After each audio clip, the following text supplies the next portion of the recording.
Good afternoon, buenas tardes, Facultad de Derecho, buenas tardes, Universidad Nacional Autónoma de México, buenas tardes, México, buenos días en donde sean buenos días y buenas noches en donde sean buenas noches. Hoy tenemos un gran invitado y un gran placer de poder platicar con tal vez uno de los más importantes teóricos del derecho contemporáneo, como es el doctor Wilfrid Waluchow, que hoy se encuentra aquí en el Instituto de Investigaciones Jurídicas y que gracias al apoyo del doctor Imer y del doctor Juan Vega podemos platicar. Good afternoon, Professor Waluchow. Good afternoon. This program is about get to the students the main ideas from the major theories of law. And I would like to start this interview with one basic question. In your first book or your thesis, inclusive legal positivism, you talk about in the introduction that you got advice from Hart, which was your tutor, and with Ronald Dworkin. How was the relation? Because you say that Ronald Dworkin was, he didn't agree with much of your ideas. That's correct. I was Hart's student, and I was fundamentally in favor of the theory that Hart put forward, and Dworkin, as the premier or most influential critic of Hart, was a person I needed to address. And my doctoral thesis, and then later the book, Inclusive Legal Positivism, which was arose or developed out of that thesis and papers that were published subsequently that themselves arose out of that doctoral thesis. In that work, I defended Hart's general theory of law against Dworkin's objections, and I was very fortunate when I was a student, because at the time, not only was Hart present in Oxford, and not only was he willing to supervise my doctoral dissertation, Ronald Dworkin was there. He was Hart's successor in the chair of jurisprudence, and so I had the opportunity to talk to him as well. So on a couple of occasions I met with Dworkin and to discuss the ideas that I was putting forward in my thesis. And although he disagreed with virtually everything I had to say, he was very gracious in acknowledging that what I was doing was worthwhile, and it was very encouraging. So I benefited from exposure to both great men, and I consider myself very fortunate in the situation I found myself. In your work in the inclusive legal positivism, I don't know if the right translation, but in the work in Spanish, they talk about moral política. I guess it's political morality. Political morality. What is the difference? Because when someone read it, it seems that when you talk about political morality is the same as legitimacy in the political sense. It's a morality dealing with the political organs of society. So it's a morality that should govern the way government bodies operate. It's a morality that concerns the relationship between government and citizens. And this is distinguished from, say, morality at the personal level, where we're talking about interpersonal relationships, say, between you and me, whether I should keep my promise to you that I made, and so on. That's a little different from political morality, which concerns the moral relations among government bodies and individuals. So it's that kind of morality that is the morality that law tends to deal with, at least in the kinds of cases that Dworkin and Hart were arguing about. As you were a student of Hart, also were Joseph Ras. What are the main differences, which all major theories know about your work, in between Ras' work, Dworkin work, and Hart work? Because there is small difference in what Ras, Dworkin, and Hart, and your work and my work. Well, at the level of general legal theory, which is the the level at which those people were in competition with each other, the views that I've defended in the book in particular are more in line with Hart's, although there are certain Razian themes that find expression there as well. Raz, being a proponent of what I call exclusive legal positivism, is different from the view that I articulate. Dworkin, on the other hand, has a slightly different view about how morality can enter into law than, say, the Hartian view, and then Raz's view is entirely different as well. So I'm more in line with Hart, with tinges of Raz, and as my latest work, including this paper I gave today, indicates, I'm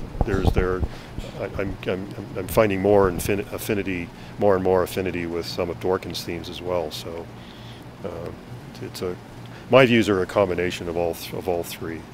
In the second major work you make, The Living Tree, there is a chapter where you talk about the democratic tension that is equal to rights or to law. In the book in Spanish they said, la tensión democrática es igual a los derechos, o genera derechos. What do you understand with democratic tension? Well, the democratic tension is what I talked about in my paper today. Well, first of all, I should say that the book you're referring to, the Living Tree book, is an attempt by me to defend judicial review of principally legislation.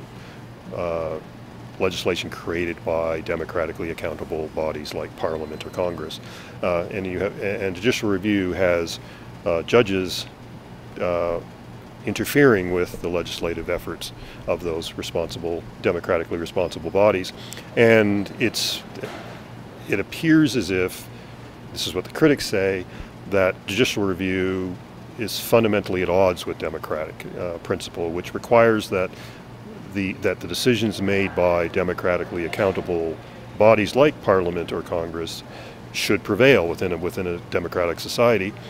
And judges, on the other hand, are typically unelected, they're appointed, they don't represent the community in the way that the legislature does, and yet these individuals are telling the legislature that their laws are invalid constitutionally. This seems undemocratic to people.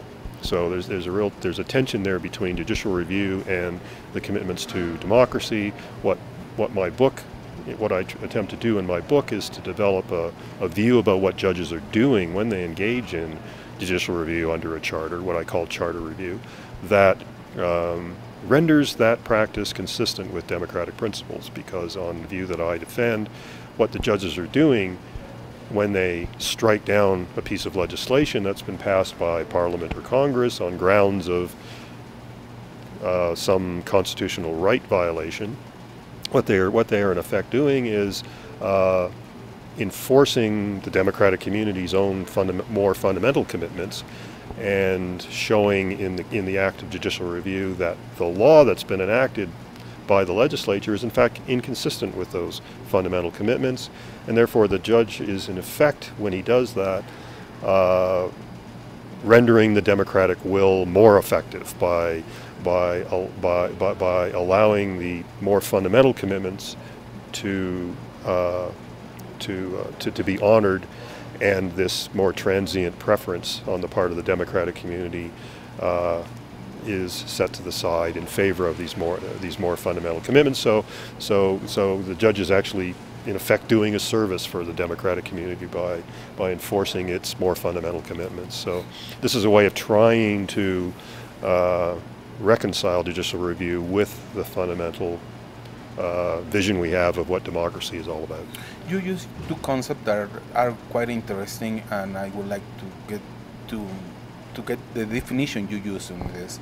One is a strong constitutionalism, and the other one is strong judicial review. Yes, in the book in Spanish they put it that constitucionalismo fuerte, and the other one is constitutional democracy. Okay. All right, well, let's begin with the latter, the constitutional democracy. Constitutional democracy is a phrase that's usually used to contrast with a system of parliamentary supremacy, such as was arguably the case in the United Kingdom for a significant period of time. And the fundamental premise of that particular view and that particular practice, that particular political arrangement, is that Parliament is supreme. That whatever Parliament decides to enact, that's valid law, and it has legitimacy as an expression of the democratic will. There are no limits to what the legislature can enact. Constitutional democracy, on the other hand, is a view according to which there are limits on what the democratic legislature can do, and these limits are expressed typically in charters or bills of rights. And so, what judicial review does is enforce those commitments against the democratic decisions of democratic bodies. But it's rendered, as I said a moment ago, democratic by the fact that the commitments are a function of the community's own commitments to these constitutional principles. So anyway, that's the fundamental difference between a parliamentary supremacy system and a system of constitutional democracy, where the constitutional limits are placed upon the legislature's ability to legislate.